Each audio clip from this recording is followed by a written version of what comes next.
Rekan-rekan media, sebagaimana di hadapan kita bersama ada sejumlah uang ya yang nanti akan dijelaskan oleh Pak Direktur Penuntutan. Tentu hal ini terkait dengan penanganan perkara tindak pidana korupsi pemberian fasilitas ekspor CPO dan turunannya ya pada industri kelapa sawit tahun 2022. Rekan-rekan media, kembali kami tegaskan bahwa ini merupakan langkah yang dilakukan oleh institusi kejaksaan dalam rangka bagaimana memulihkan ya kerugian keuangan negara, dan tentunya sejalan dengan bagaimana tindakan represif tidak hanya untuk melakukan penindakan atau menghukum para pelaku, tetapi juga bagaimana memulihkan kerugian keuangan negara. itu merupakan hal yang juga kami lakukan secara terus-menerus, dan ini merupakan bagian upaya itu, dan saya kira secara lengkap akan disampaikan oleh Direktur Penuntutan. Kepada Pak Direktur kami persilakan. Seperti yang tadi disampaikan, pada rilis beberapa waktu yang lalu terkait penyitaan uang dalam perkara tindak pidana korupsi pemberian fasilitas CPO dan turunannya pada industri kelapa sawit tahun 2022, saat itu masih kita sampaikan terdapat dua grup korporasi yang saat itu masih kita sampaikan bahwasanya proses mereka dua grup ini masih dalam proses penyetoran uang titipan untuk mengganti kerugian negara, dan saat ini akan kami sampaikan perkembangannya.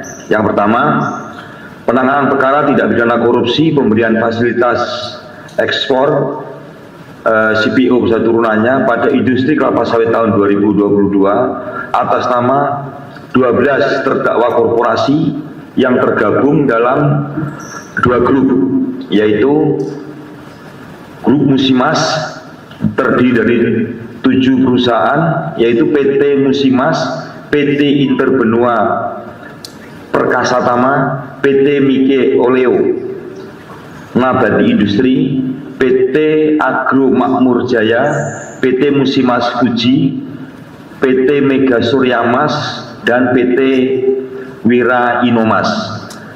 Untuk grup Permata Hijau itu ada 5 perusahaan, yaitu PT Nagamas Palm Oil Lestari, PT Pelita Agung Agri Industri, PT Nubika Jaya, PT Permata Hijau Palm Oil, dan PT Permata Hijau Sawit.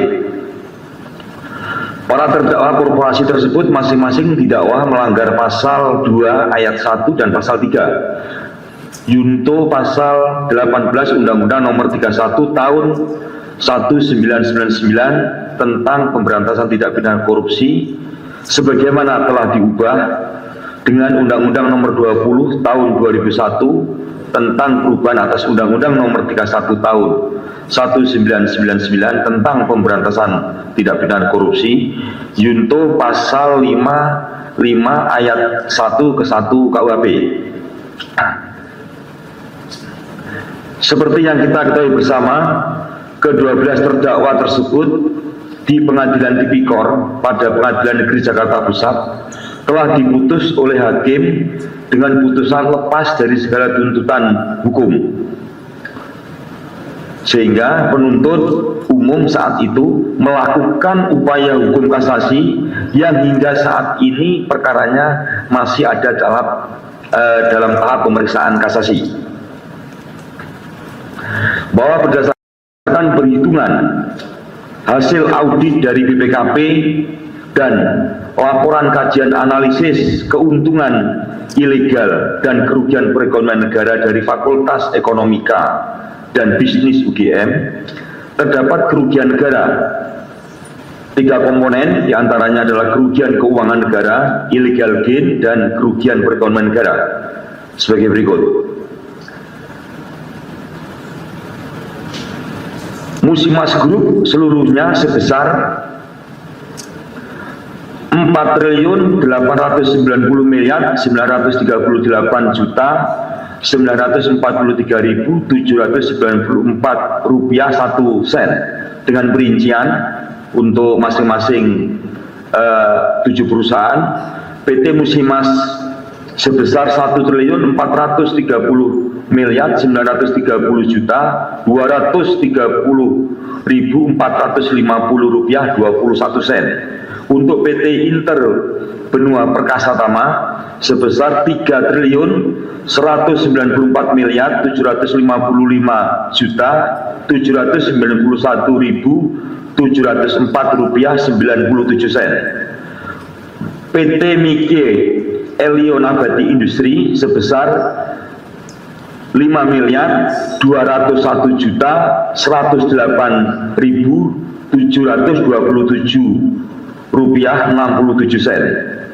Untuk PT Agro Makmur Rakyat sebesar Rp23.203.238.58. Untuk PT Musimas Fuji sebesar Rp14.655.370.760.57.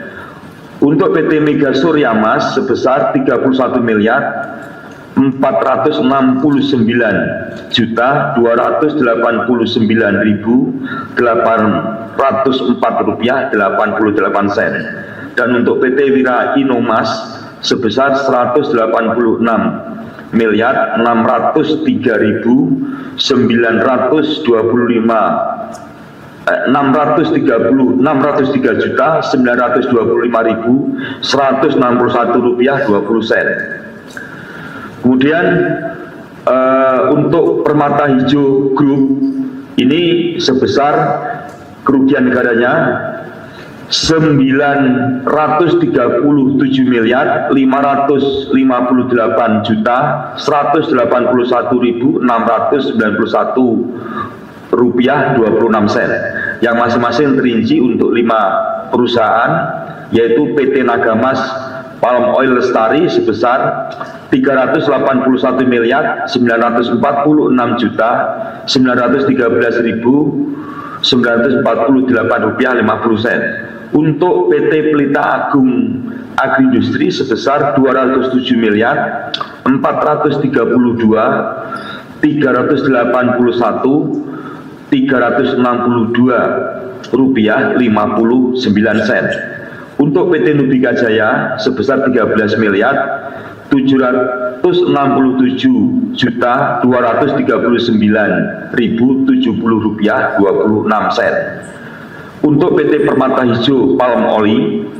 sebesar Rp325.401.805.436.52. Untuk Permata Hijau Sawit sebesar Rp9.873.879.39. Bahwa dalam perkembangannya dari 12 perusahaan tersebut terdapat 6 perusahaan masing-masing yang tergabung dalam grup, yaitu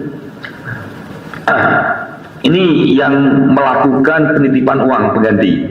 Jadi dari 12 perusahaan tadi ada 6 perusahaan yang sudah melakukan penitipan uang pengganti untuk kerugian negara, yaitu yang pertama adalah yang tergabung dalam Musimas Group. Ini satu perusahaan yang menitipkan uang, yaitu PT Musimas sebesar Rp1.461.461.474.666. Kemudian yang 5 ada di grup Permata Hijau, yaitu masing-masing telah menitipkan uang secara keseluruhan adalah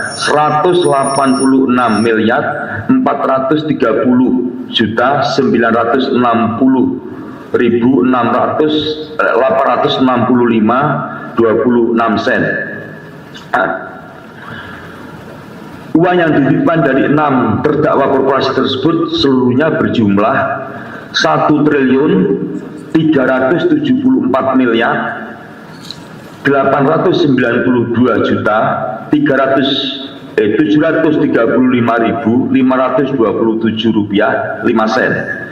Seluruhnya berada dalam rekening penampungan lainnya, yaitu RPL Jaksa Agung Muda Tindak Pidana Khusus pada Bank BRI. Kemudian setelah mendapatkan penetapan izin penyitaan dari Pengadilan Negeri Jakarta Pusat, Jaksa Penuntut Umum melakukan penyitaan terhadap seluruh uang yang dititipkan sebesar tersebut, yaitu 1.335.735.527 rupiah 5 sen untuk kepentingan pemeriksaan pada tingkat kasasi dengan mendasarkan ketentuan pasal 39 ayat 1 huruf A junto pasal 38 ayat 1 KUHP dengan perincian sebagai berikut. Uang titipan Musimas yang kita sita sebesar tadi kita sampaikan 1.181.774.662 rupiah 2 sen melalui penetapan izin penyitaan dari Ketua Pengadilan Negeri Jakarta Pusat nomor 40/Pitsus/PPK miring 2025 PN Jakarta Pusat tanggal 25 Juni 2025. Kemudian uang titipan dari grup Permata Hijau total semuanya sebesar 1.430.430.960.865 rupiah 25 sen telah kita sita melalui penetapan izin penyitaan dari Ketua Pengadilan Negeri Jakarta Pusat nomor 39/Pit-Sus/PPK/2025 PN Jakarta Pusat tanggal 25 Juni 2025. Selanjutnya, setelah dilakukan penyitaan, kami mengajukan tambahan memori kasasi, yaitu memasukkan uang yang telah disita tersebut menjadi bagian yang tidak terpisahkan dari memori kasasi sehingga keberadaannya dapat dipertimbangkan oleh Hakim Agung yang memeriksa kasasi, khususnya terkait sejumlah uang tersebut dikompensasikan untuk membayar seluruh kerugian negara yang ditimbulkan akibat perbuatan korupsi yang dilakukan oleh para terdakwa korporasi. Para rekan media, tadi Pak Kapus Penkum juga sudah sampaikan bahwasanya esensi dalam penanganan perkara tindak pidana korupsi ini ada 3, yaitu yang pertama adalah optimalisasi terhadap pemberantasan tindak pidana korupsi itu sendiri. Yang kedua adalah upaya yang dilakukan oleh Jampitsus ini, yaitu upaya untuk sebesar-besarnya dapat memulihkan kerugian negara, sehingga kegiatan penyitaan ini meskipun tidak dilakukan pada tahap penyidikan, tapi kita temukan pada tahap persidangan, ini tetap kita lakukan penyitaan supaya kerugian negara bisa pulih. Dan yang satu lagi, ada kegiatan perbaikan tata kelola yang sudah juga dilakukan baik secara preventif maupun represif, ya, tentunya oleh bidang-bidang yang ada di Kejaksaan Agung. Terima kasih, barangkali itu yang bisa kita sampaikan pada kesempatan ini. Assalamualaikum warahmatullahi wabarakatuh. Waalaikumsalam warahmatullahi wabarakatuh. Baik, terima kasih Pak Direktur Penuntutan. Rekan-rekan media, bahwa perlu kami tegaskan, ya, kegiatan kita ekspos terhadap uang yang sudah dititip dan dilakukan penyitaan ini tentu sebagai wujud adanya keterbukaan, ya, informasi publik dari kami, dari jajaran kejaksaan,